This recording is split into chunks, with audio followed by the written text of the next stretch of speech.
Shadow State, Episode 2. Ethan wakes in a cold sweat from a nightmare. He is having another post-traumatic stress disorder panic attack. Months of babysitting his family and kids are having an effect on his social behavior. He's a man of discipline and order, forged from years working inside the military. Being back with his family and the constant chaos of children and toys is weighing on his mind. He joins a self-help group, and his wife suggests he go to therapy.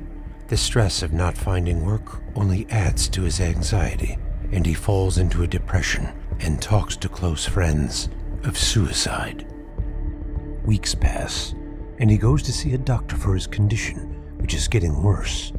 The therapy sessions help, but he knows that to help his condition, he must get back to work. With the formality and excitement of his job, he starts canvassing his friends for work inside the departments of the NRO and CIA. We meet Ethan's family and his wife and understand their relationship, which many of the audience can identify with. We cut to this sub-timeline. It's 1938, and members of the subsequent formation of the US-based The Legacy Program create its foundations of how their global secrecy will work. We discover how the Vatican and world religious leaders at the time wanted to keep this a secret from their followers, thinking it would destroy religion as they knew it. Scientific members of the crash retrieval team go and meet Einstein, and we understand from Einstein's soon-to-be-published Second Law of Relativity that space is a fabric and can be torn, allowing for faster-than-light travel through wormholes. Ethan gets a phone call about a possible job and is asked to go and visit one of his old work colleagues at a large private wedding reception. The scene is reminiscent of the movie The Godfather, as we portray the CIA and Special Access projects as a mafia-like family. Ethan attends with his wife, who is skeptical of the powerful and sinister characters she's introduced to. She meets Sarah Mosley at the wedding, who reassures her somewhat that all is well. Ethan is introduced to a number of significant figures inside the stately home, and weeks later, he receives a phone call that he has landed the job.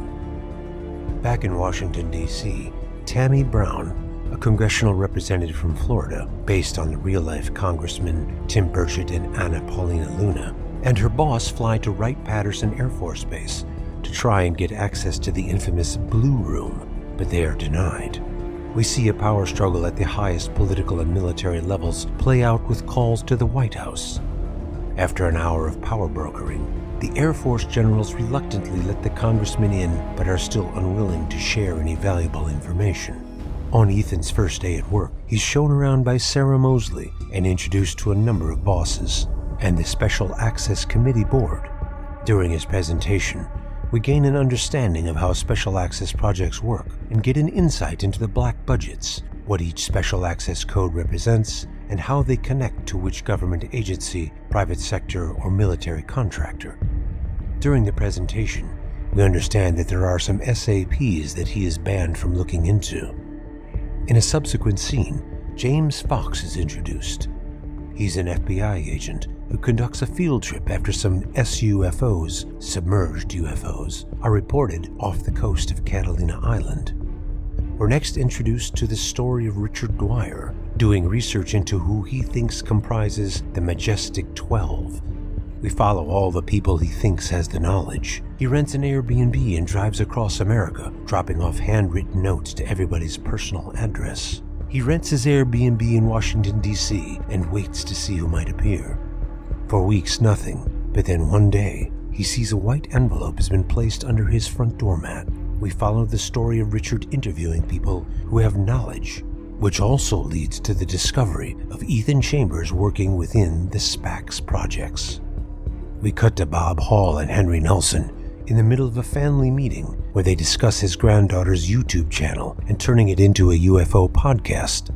The show is to be called Weaponized. They start discussing the content that should be discussed and the government secrets that can be revealed.